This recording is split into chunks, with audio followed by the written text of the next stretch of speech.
भी सदस्य जब सदन में पहला बार बोलती है या बोलता है तो सारे सदस्य उनको सहयोग करते हैं, यही परिपाटी रहा है। मान्य सदस्य, मान्य सदस्य, हमारे विपक्ष साथी, मान्य सदस्य, मान्य सदस्य कि कृपया अपना स्थान मान्य सदस्य, जब पहला सदस्य जब विधानसभा में पहला बार बोलते हैं तो सुनना चाहिए, सुनना चाहिए। चलिए but but but but but Ojha ji but आप पहला स्पीच है उनका, पहला स्पीच है। आप कैसे हैं? आप एक सदस्य का पहला स्पीच है, आप उसको भी नहीं पूछते हैं। वो पहला बोलने के लिए खड़ी है, बोलने दीजिए, बोलने दीजिए। ओझा जी आपको पर्याप्त अवसर मिलेगा बोलने के लिए अवसर मिलेगा आपको, देंगे। चलिए अभी पहला स्पीच है उनका, चलिए पहला स्पीच है भानु जी, पहला स्पीच है, बोलने दीजिए। एक तो महिला सदस्य है, एक महिला। अच्छा चलिए ना, हो गया भानु जी, हो गया। ऐसा जिद नहीं कर। अरे आप काफी समझदार सदस्य है, माननीय नेता प्रतिपक्ष।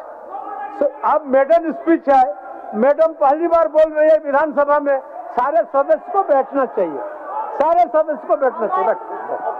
चलिए बोलिए मैडम, बोलिए।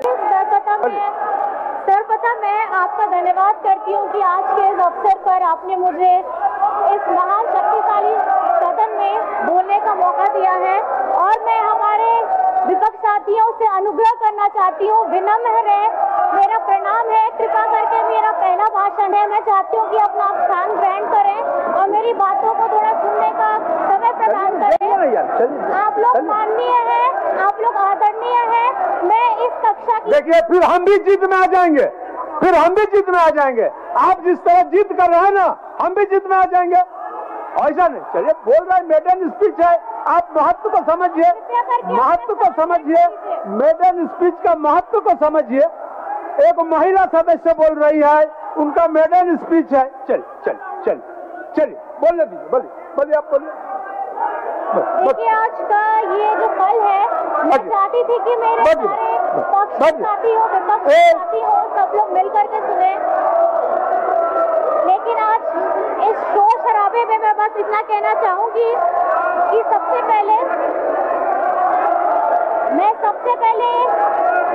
आप बोलते जाइए, आप अपना बोलिए, बात रखिए, आप अपना बात बोलिए।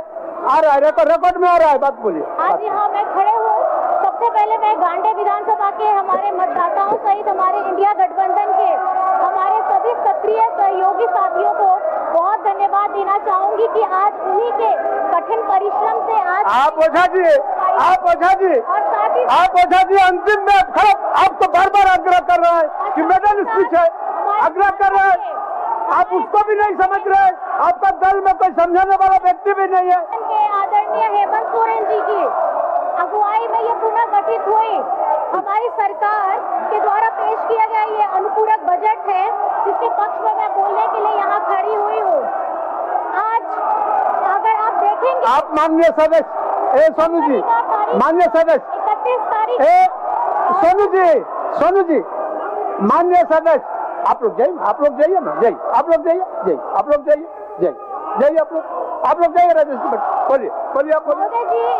31 जनवरी आप लोग जाइए ना, 31 जनवरी में हमारे हेमंत जी ने आप लोग जाइए ना, राजभवन में जाकर के मुख्यमंत्री पद से इस्तीफा दिया था, और जब जिस वक्त उन्होंने ये इस्तीफा दिया था तो राज्य का हर एक मूलवासी, हर एक आदिवासी, उनके मन में ये दर्द था कि ये अकेला जी आप लोग ले जाइए, मोहतरम बाबू, सबको ले जाइए, इधर से जाइए ना, आप लोग जाइए, आसन पर बोल दीजिए। ये वही लोग हैं जो आप लोग भी व्यवधान उत्पन्न न करें, माननीय सदस्य, आप लोग भी व्यवधान उत्पन्न न करें, आप लोग बैठे ना, बोलिए। और अन्याय कभी इस बात को स्वीकार नहीं करता है कि वो अन्याय कर रहा है। मैं ये सिर्फ इतना कहना चाहूंगी अध्यक्ष महोदय जी, जिस तरीके से संवैधानिक संस्थाओं का यहाँ चादर ओढ़ करके हमारे झारखंड के युवा हमारे आदिवासी मुख्यमंत्री को जेल के अंदर में डालने का काम किया था, और ये वही सरकार है जिसको पूर्ण बहुमत से यहाँ पे हमारे गठबंधन को जनादेश मिला था।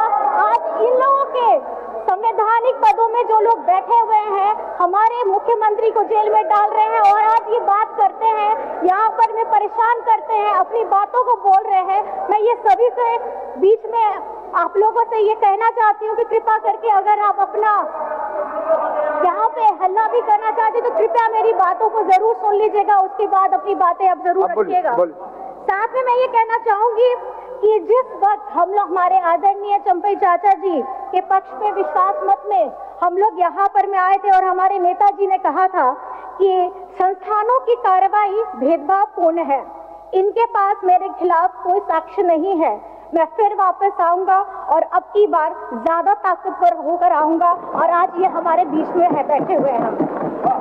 माननीय महोदय जी, मैं ये कहना चाहती हूँ कि जब न्यायालय का फैसला आया और न्यायालय के फैसलों के बाद हमारे लोकतंत्र के सभी स्तंभों में उनके स्थिति की चर्चा होनी चाहिए। मैं ये कहना चाहूंगी कि हेमंत जी पर लगे महज सिर्फ आरोप पर विचारकों को अपने चैनल पर ये आमंत्रित करने वाले लोग, समाचार पत्रों में पहले पन्ने पर अपने विचार को छापने वाले लोग आज चुप है। आदिवासी पर भद्दी टिप्पणी करने वाले लोग जस के तस अपना खाना परोसने में लगे हुए हैं। आखिर एक सुर में जय जय की झूठी बात बोलने वाले लोगों को आज जवाब कौन देने वाला है? मेरा आपसे यही रहेगा माननीय महोदय जी, सच अब सबके सामने में है। भाषण देकर के हम जनता का आशीर्वाद नहीं ले सकते हैं। माननीय महोदय जी, समाचार चैनल पर शोर करके या किसी एजेंसी के हमारे दोषपूर्ण कार्रवाई को हम किसी जन नेता का भविष्य तय नहीं कर सकते हैं। अध्यक्ष महोदय जी, मैं ये कहना चाहूंगी कि हमारे सहस्त्र बाहु एनडीए के लोगों को ये समझना होगा कि ये झारखंड है। यहाँ पर मैं गुजरात की बात करके झूठा सपना दिखा करके आप वोट नहीं मांग सकते हैं। यहाँ हम काम पर वोट मांगते हैं और आज यहाँ हर एक व्यक्ति हेमंत जी के साथ में खड़ा है। तमाम अड़चनों के बाद में भी 5 महीने का तमाम अड़चनों के बाद में भी आज हमारे लोग, हमारी झारखंड की जनता हेमंत सोरेन जी के साथ में खड़ी है और आज हम अगर वोट मांगेंगे तो अपने काम पे वोट मांगेंगे और ये लोग अगर वोट मांगेंगे अपने झूठी कहानियों पर ये लोग वोट मांगेंगे।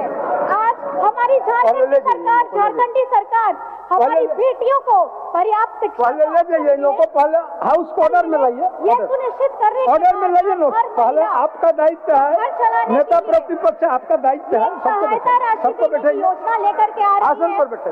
इसमें कम से कम हमारे 45 लाख बहन आप भी नहीं समझ रहे हैं नेता प्रतिपक्ष जी।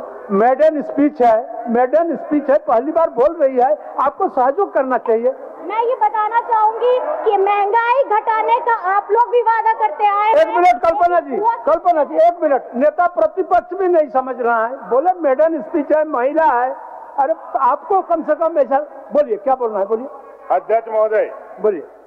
जो मीठी जहर आप लोग हम लोग को देते हैं ना, आप अपने आसन से बैठ करके, और जो विलेन बनाने की कोशिश कर रहे हैं विपक्ष को, तो आप आसन पर बैठिए। नहीं आप बैठिए, नहीं आप बैठिए, आप आराम से बैठिए, आप आराम से बैठिए, आप आराम से बैठिए। महोदय, महोदय हमारी बातों को सुना जाए। आप कहीं किसी को लांछना लगाने में छोड़े नहीं। क्यों? किसी पर लांछना लगाने में छोड़े नहीं। मैं यहाँ पर खड़ा होकर बोल रहा हूँ। ऐसा नहीं, ऐसा नहीं होता, ऐसा नहीं होता, ऐसा नहीं होता। मेरे को बोलने दिया जाए, पहले माइक बंद कीजिएगा, पहले बोलने दिया जाए।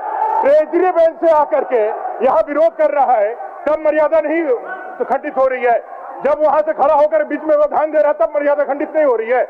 मैं कह रहा हूं उनका मेडन स्पीच है, वो बोले। विनम्रता से बात करिए, विनम्रता से बात करिए। विनम्रता से ज्यादा वैसे उंगली दिखा के बात करिएगा आसन से। महोदय, ये आसन बर्दाश्त महोदय मत बर्दाश्त करिए महोदय, आपसे आग्रह किया शुरू से ही, मत बर्दाश्त करिए। जो कर सकते हैं करिए। आपको बोला कि मेरा दीजिए, तो आप आसन पर आक्षेप लगाए, तो बैठिए आसन पर। मैं आपसे कहना चाहता हूं, आपने अनंत ओझा जी को टोका। चलिए, अनंत ओझा जी को टोका कि भाई आप बजट का भाषण है, बजट पे बजट कीजिए। अभी जो माननीय मैडम का अभिभाषण हो रहा, वो क्या बजट पे हो रहा है क्या? एक बार आपने क्यों नहीं उनको टोका? मेडन स्पीच है। आपको हम कहां से समझाएं? वो मेडन स्पीच आपको हम कहां से समझाएं? एक आंख में नेता प्रतिपक्ष आपको कहां से समझाएं? पहला स्पीच मेडन स्पीच बजट पे हो रहा महोदय। महिला सदस्य का स्पीच और अनंत ओझा जी का स्पीच, दोनों में अंतर होता है। वो 10 साल का सदस्य है। मेडन स्पीच के नाम पर मेरा सिर्फ यही आग्रह था। ठीक, मेरा सिर्फ महोदय, कल्पना जी बोलिए। महोदय हमारे माननीय बोलने दीजिए, बोलने दीजिए, बोलने अध्यक्ष जी, जब सवाल इतना आ ही गया है तो अध्यक्ष जी